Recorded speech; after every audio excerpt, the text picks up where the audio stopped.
again for the People's Forum, August 26, 2019, in front of Eugene City Hall. And the theory here is that while our city council is on break for a month and a half, there's stuff that still isn't finished and hasn't been taken care of in the city. And so that was the basic impetus. And so there will be a few people speaking here. And the regular camera failed, so maybe we're going to do a GoFundMe for a new camera. But thanks to Martha Bryson for doing this shoot. All right, I guess we have to go quick. There's no editing here. Eric Jackson. I am the person that successfully ran the camp at Highway 99. They called it the 99 camp. I would have called it Eugene Transitions Junction. And they definitely were in a situation where they were not. You guys going to be on camera? You ready to be on camera? They were not giving us the opportunity to succeed. And winter is coming. Winter is coming. Winter is coming. We have to make a decision now. We can't wait for a later period of time.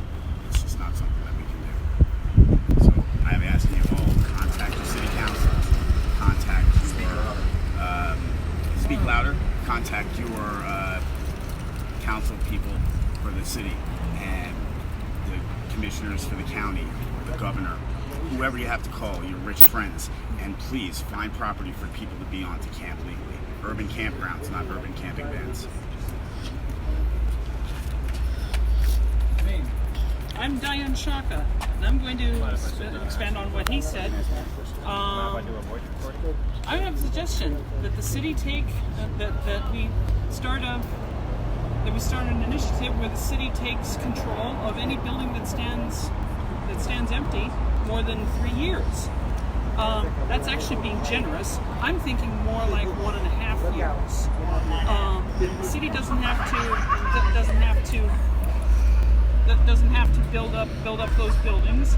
They could sell them to land trusts and refurbish them for the homeless. See, it's really simple, people.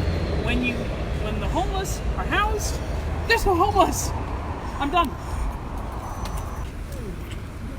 Yeah, my name's Tom Brandt, and what I'm interested in is the money that's to be spent for affordable housing and the homeless. I think that the city council, the commissioners should spend the money like it was their money, like they worked hard for their money and how they would spend that. The way they spend it now is it's not their money, so they're just spending it like crazy. And who benefits? It's the developers that benefit. I don't mind the developers benefiting, but I'd rather see more housing built. And what is affordable housing? You know, if you're making $200,000 a year, yeah, you want a big, nice mansion. But if you're on the streets, you don't need a $100,000 room building an apartment. What you need is something a lot less expensive. They're not used to a big house, so let's try to concentrate on, I think they call it transitional housing, where people can get a feel of it and they can have a place for their trash and a shower and a toilet and a place to lay their heads at night. A safe place. Thanks. Hi, I'm Marcia Stewart. Loud. I'm Marcia Stewart from Lebanon, so I'm not, living in the area here. And I'm one of the organizers for Bernie Stock, which is a family musical event taking place on September 8th. So we had an organizers meeting out there last Saturday, and a group of homeless men were in the park, and one was visiting from Eugene. And he wondered if we needed to designate a separate place in the park for the homeless people to congregate when they were at our musical event. Took me a minute to let that soak in because I was just appalled to hear that this man from Eugene thought that they had to be separate from the rest of us. So I told these men, you are welcome anywhere in the park. If you want to sit with us so-called normal people, please do. Sit wherever you want. You're not going to be ostracized, and I'm sorry that you had this experience in Eugene. You are welcome anytime. We're going to have extra food for you. We're going to welcome you with hugs. Please come.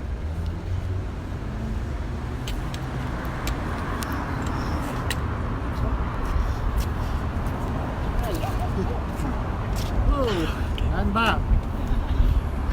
As you can see from the hat, I showed the Desert Storm. I swore to defend the U.S. Constitution against foreign and domestic terrorists, all American citizens, including homeless people. Up on 11th and Lincoln, we are defending homeless people by trying to stop these illegal to be homeless laws. Come on out and ask us questions. We'll be happy to answer anything. Thank you.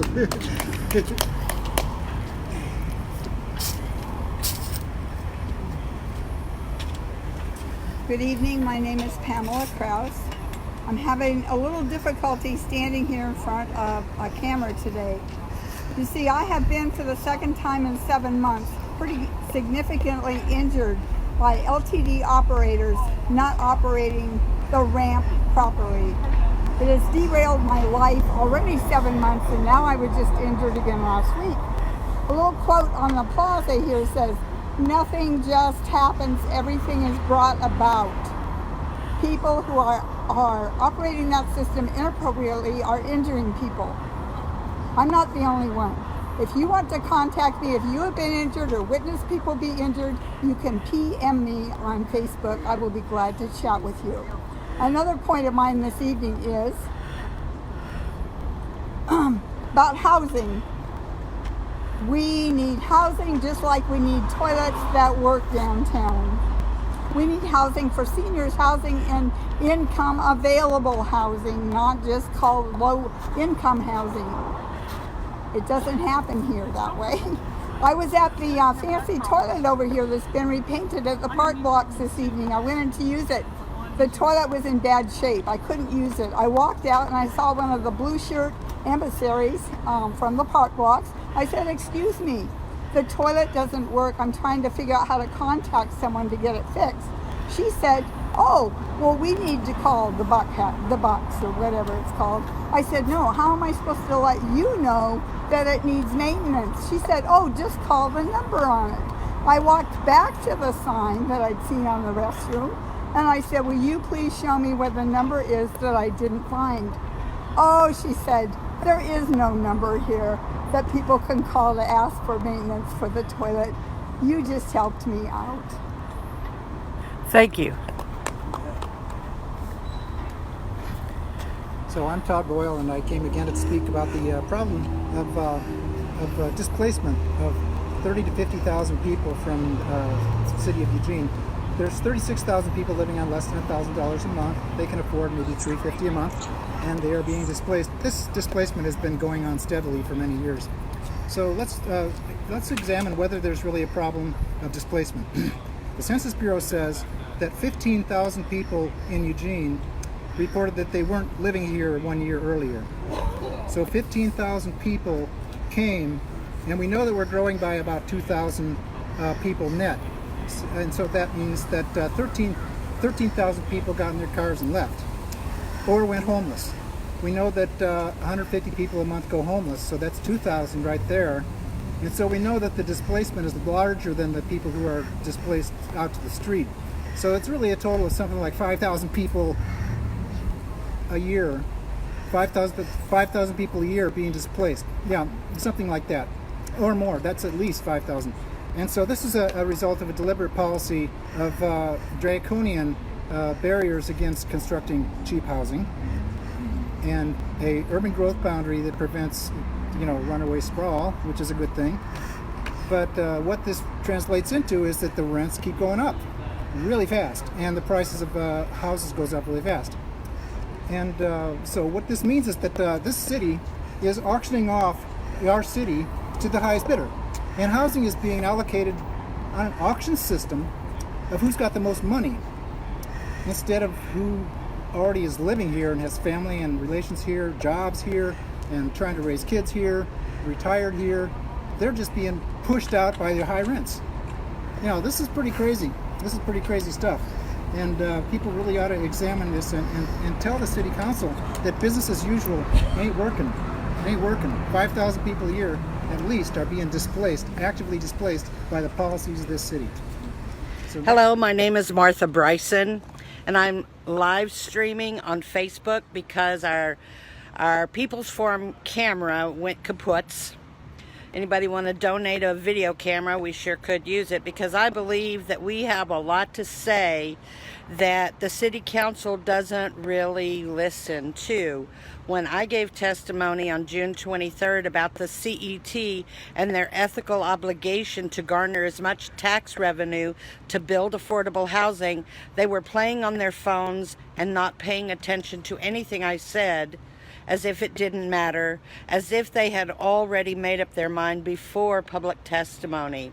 And that really, really is not the way that we want our city run. It's our civic obligation to make sure that our elected officials represent us. I'd like to remind everyone that the county commissioners tomorrow morning on the 27th, which is tomorrow morning, Tuesday morning, beginning at 9 o'clock, they are wanting folks to come forward and talk about the need for affordable housing. Income-based affordable housing is what we really need here, because when you say affordable housing, it really means something that's affordable if you make $50,000 a year. Income-based affordable housing is different in that people on fixed incomes, disabled people, retired people, need income-based affordable housing. So we need to convince the county commissioners to get behind this $50 million housing bond.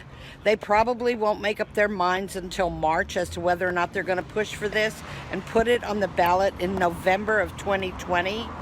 And we're hoping that they will hold public hearings all over Lane County, especially in the outlying areas, where the citizenry can come forward and say what kind of housing that they need in their area, and take civic action to tell the county commissioners how we want the housing bond money spent. We have a voice. Let's let them hear it. Thank you.